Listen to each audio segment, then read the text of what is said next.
आज से श्रावण मास चालू हो रहा है। मेरी अपनी ओर से प्रदेशवासियों को, देशवासियों को, उज्जैन वासियों को सबको बहुत बहुत बधाई।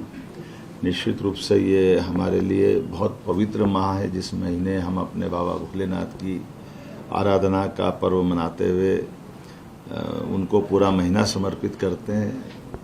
ऐसे में मैं प्रदेश भर के सभी तीर्थ स्थानों पर प्रशासन के माध्यम से मैंने आह्वान किया है कि हर जगह हमारे यात्रियों को कोई कष्ट न हो, उनकी सुविधाओं का प्रॉपर ध्यान रखा जाए।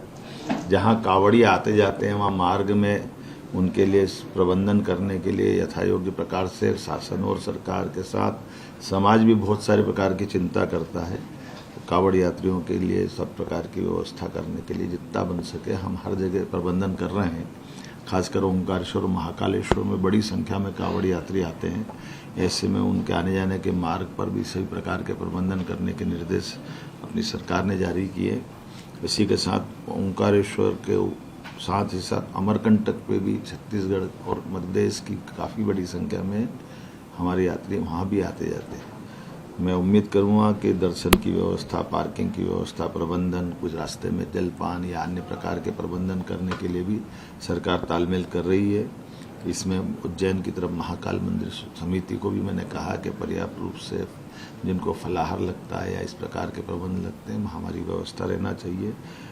जलपान की व्यवस्था भी होना चाहिए। ऐसे इंदौर प्रशासन से भी कहा है, वो भी प्रबंधन कर रहे हैं। मैं अपने सभी श्रद्धालुओं से अपील करना चाहूँगा कि बारिश का समय है, इसलिए आवश्यक कपड़े भी लेकर के आए, आवश्यक सावधानी लेकर भी आए और छोटे बच्चों का विशेष ध्यान रखें। हम प्रबंधन तो सारा कर रहे हैं, लेकिन बड़ी संख्या में आने के कारण से कुछ चीज़ों में हम और आवश्यक सावधानी की अपेक्षा भी हमारे सभी धर्मालु श्रद्धालु से कर रहे हैं। और जैसा आप जानते हैं कि श्रावण भादव के महीने, ये 2 महीने अद्भुत होते हैं। ऐसे में हमारी सभी प्रकार की सवारियां निकलने लग जाती है।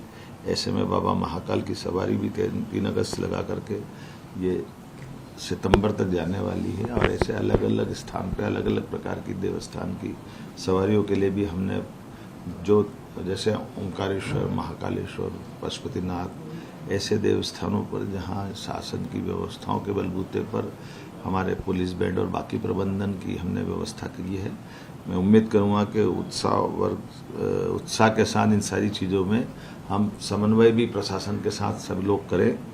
खास करके माता बहनों के लिए भी और पूरे परिवार के लिए गणेश चतुर्थी, अनंत चौदस, हरतालिका तीज, जन्माष्टमी, सारे पर्व इसी 2 माह के बीच पड़ते हैं।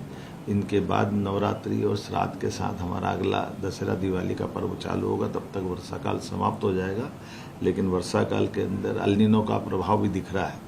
ऐसे में अल नीनो के कारण से जल बचाने की आवश्यकता भी और कम पानी की फसलों की तरफ भी ध्यान देने की ज़रूरत है।